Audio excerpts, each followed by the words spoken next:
निवडणूक आयोगाची मतदान याद्या जाहीर झाल्या आहे आणि त्याच्यामध्ये भरपूर प्रमाणात बोगस मतदान निघत आहे.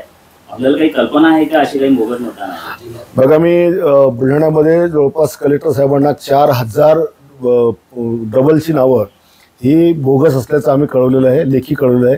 काल महाराष्ट्र राज्याचे निवडणूक आयोग दिनेश वाघवणे साहेबांना मी फोन केला की अशा प्रकारचे बोगस नावं आहे आणि काही 30-30 वर्षापासूनचे लोक इथे राहून गेलेत, अधिकारी राहून गेलेत, त्यांचे देखील नावं तसेच आहेत आणि मृत्यू झालेले देखील. हा आकडा जिल्ह्यात जर विचार केला तर लाखापेक्षा अधिक हा आकडा आहे. आणि निवडणूक आयोग म्हणतो नाव काढू नका. अरे ही जी डबल नाव ही तुम्ही काय काढत नाही? असा कोणता या भारताचा कायदा आहे, कोणतं संविधान असं की असे बोगस नावं तुम्ही कायम ठेवतात? मृत्यू पावलेल्यांची नावं तुम्ही टाकत नाही.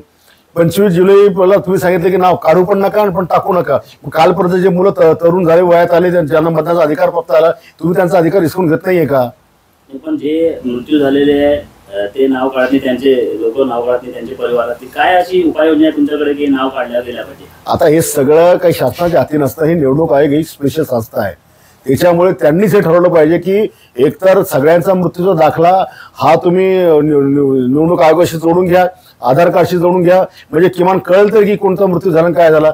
आणि हे जे डबल नाव हे आधारशी लिंक जर केले तर पुन्हा डबल नाव कधीच कुठे येणार नाही.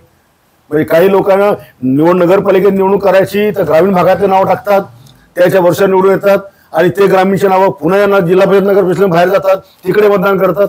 अनेक असे राजकारणी ज्यांना मान्य नव्हतं की आधाराने मतदान लिंक करायला पाहिजे, तुम्हाला हे मान्य आहे? नाही, 100% आधार लिंक केलंच पाहिजे आणि मृत्यूचा दाखला सुद्धा त्याच्याशी जोडला पाहिजे, जेणेकरून मृत्यूची झालेली नावं ही आपोआप डिलीट होतील.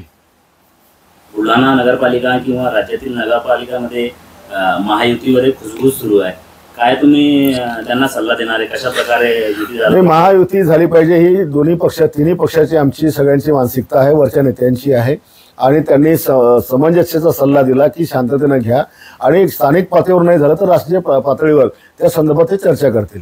काय प्लॅन आहे तुमच्याकडे नगराध्यक्ष होण्याचा?